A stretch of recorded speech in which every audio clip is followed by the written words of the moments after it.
kaya, tumahimik mo rin kayo. Ayan o. Itong laro na ito matagal to, noon pa to. So, may maglalambingan, may magpikunan, pero ganun lang yan. Kailan ba ito nahinto? Hindi man ito nahinto. Kaya lang pag nakapikunan, ganun talaga. You know, meron kayong isyu na intindihan ko. Alam ninyo ang posisyon mo rin. Alam ninyo ang ginagawa ko ang lahat. Hindi ko na sinasabi na tinatalikuran ko yan. Eh pati ako, inaambos pa ninyo. Ano, klase ito. Walang ganunan. Pag pinanon ninyo ako, ito talikod na talaga ako. Babay na lang. Oh, wala nang sistot, wala naman. Yung Marcelo, eh kung, usap tayo uli. Sabihin mo sa kanila, mag-usap tayo uli. Okay lang. Yung Marcelo, may tatapusin lang ako para sa lahat. Hindi yan forever. Maghintay lang kayo. Iilan na lang ang nandyan na may kasalanan. Kaya ako hindi makapasok dyan. Sabihin ko sa inyo dahil may 300 na hostages dyan sa malaking mosque. Binawalan ko ang militar to assault. Kasi sabi ko madadamay ang 300. Kasi talagang puputuyan ang ulo pag ina-attack ng militar. Yan na lang nagpaiwan na problema ko na hindi ninyo alam. Bigyan mo akong panahon, 1 taon lang ako presidente ninyo. Bakit ninyo ako ganunin? I promise you, land reform, tanongin ninyo si Mariano kung anong ginagawa niya. Sino sabi kay Mariano, hayaan mo yung TRO, sige ilagay mo yung mga pesan. Tanongin muna ninyo yung mga representante ninyo nandyan sa cabinet. Ay, wag muna. Tapusin mo ako dyan. Kakaagad, pag-start ng yun, nagbigay ako 1 billion para sa mga mahirap. Ngayon, hindi ako may-ari ng pera ng Pilipinas sa tao. Ginagawa ko lang talaga ang paraan para maligayahan ang lahat. Para kayo. Para sa tao. Kung nakinig kayo sa speech, hindi ako presidente para sa mga mayaman. Kaya yung Nina, okay,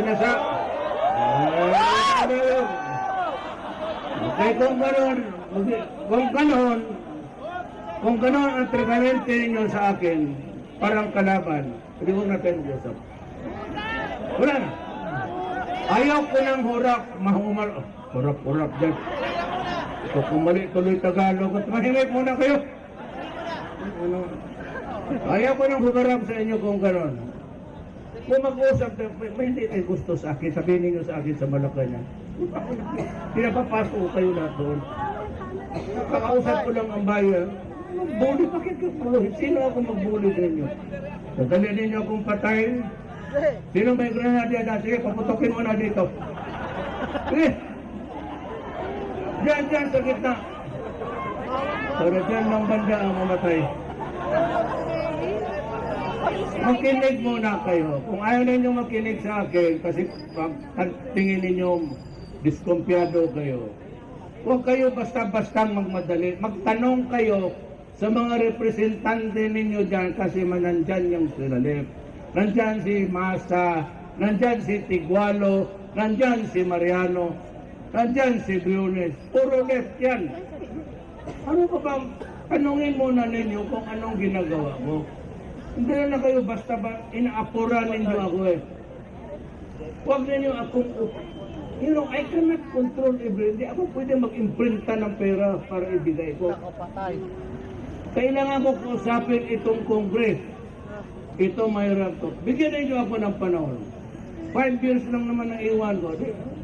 Basta sabihin ko sa iyo, I will deliver. Intindihan ninyo, I will deliver.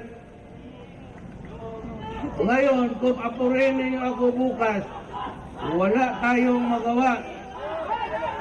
At sa kung dahin ninyo sa init ng ulo pati supladuhan, di number 1 ako dyan. Pwede ako niyong sigawan dito, babuinin niyo ako, but the last time that I will talk to you. Kung anong mangyari sa Pilipinas, huwag kayong magpunta sa akin.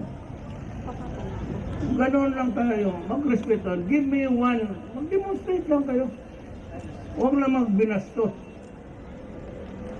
Total, you are, I am no different from you. Pareho lang man tayo. Sabihin ko, may representante kayo, nandyan na kayo, in-appoint ko na, nandyan na sa loob, ano pa gusto ninyo? Ginagawa ko ng paggawa ko, puta na pati yung convoy ko, inaambos.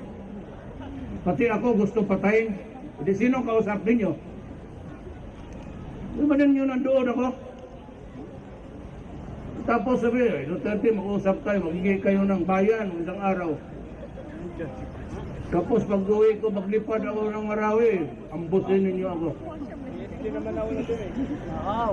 Ayun ang mahirap. Pag-usap po natin ng matino. Tapos ako, I'm willing to listen. I'm willing to give you. Ang land reform ang pinakamabilis na.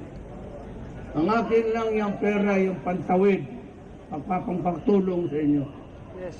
Kaya nga, I won a case of 25 million sa Mighty Cigarette. Yan, itulong ko yan sa mga mahirap. Ang mahirap lang may kailangan ng taxes, ang mga mayaman hindi. So para sa tao talaga lahat yan, huwag kayong mag-alala. Ako mismo presidente, wala akong pinirmahan na allowance ni 5 centimos. Maghanap kayo ng resibo dyan sa kuha. Kawawa. Kinukuha ko lang sa gobyerno salary ko. Wala akong representation, wala akong allowance, wala lahat. So mag-usap tayo, ang relasyon ko sa LER, okay pa.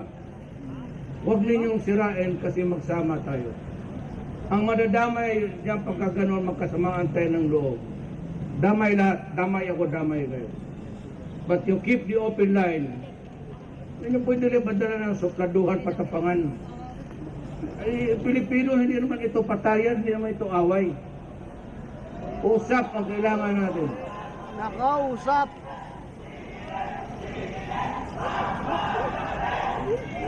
Ano yan? Singilin daw. Singilin, pagbayarin.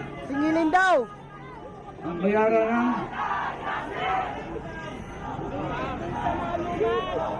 Militarisasyon, itigil daw po. Ituloy daw yung pisto. ano yan ito niya? Ituloy daw yung pisto. Maghanap ko na magkanda dyan, magharap sa akin. Bakit ituloy ang pistok yan ang gusto ninyo? Iba yung sinasabi mo kanina. Eh, siyempre, inambos ninyo ako, anong gusto mo? Oh, paano kayo magpistok nung napatay ako? Sira ulo mo. Ituloy-tuloy tapos patayin ninyo ako. Sino ko? Usap ninyo. Kaya nga, huwag kayo magpapainit. Basta, isabi ko muna sa lahat sa representante. Hindi ko kayo mausap lahat. Usap kami, makinig kayo sa kanilang sagot. Yun. Kausap mo. Pistok-pistok dyan, tapos wag nasano yung sakyan ko. Sinong kausap ng pistok? Yung kaluluwa ko. Ilan na ang palaya ko? When was the last time? Last week, 10. Palayain ko lahat. Maghintay kayo. Hindi lang, ano yan, automatic. Bakit? Papayag agad ang militar. Papayag agad ang mga korte.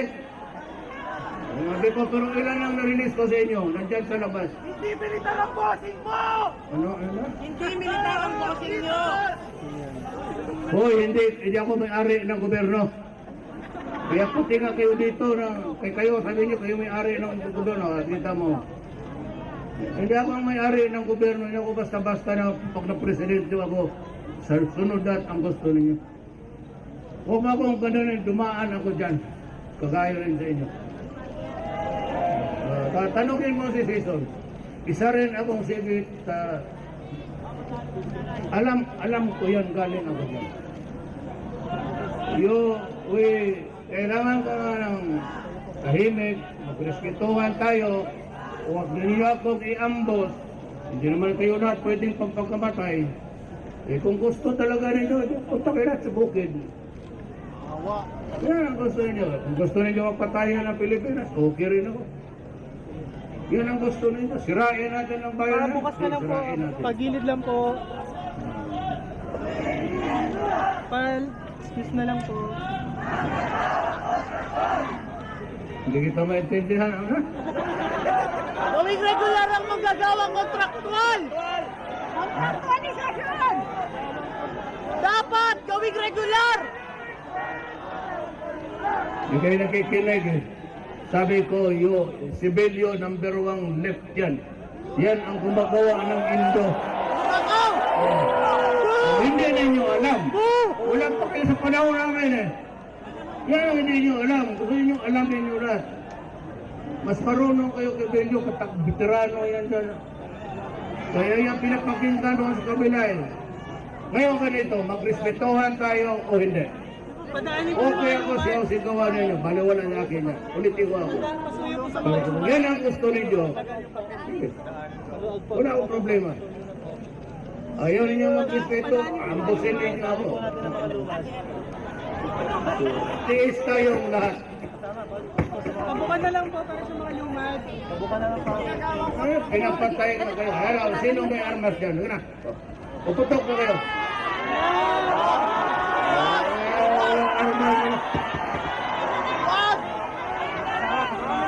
Sige na, kay saluhin ko, ibalik ko kayo yung magbuwan. Padaan na lang po sa mga lumad. Alis na ako. Para sa mga lumad. Kasi ako ay anong ugali ko. Ayaw ninyo yung respetuhan tayo. Okay. Bibigay ko din. Oo, ito. So, kalimutan ninyo ako. At huwag kayo mag-demonstrate kung sino hingian ninyo ng alibyo ko. Hindi mo matakot sa ganyan-ganyan. Galing na ako dyan. Hindi ako na-intimidate yung siglo. Pag wala tayong respetuhan, pati sa akin na, hindi bali yung iba, kalaban talaga ninyo yung buwan. Pero pati ako, kilala ninyo, kayo mga taga-Davao, ayaw yung irespeto, wala kayo. Sige, sigaw kayo hanggang maubos yung boses ninyo, pero wag na wag kayong mag-alala.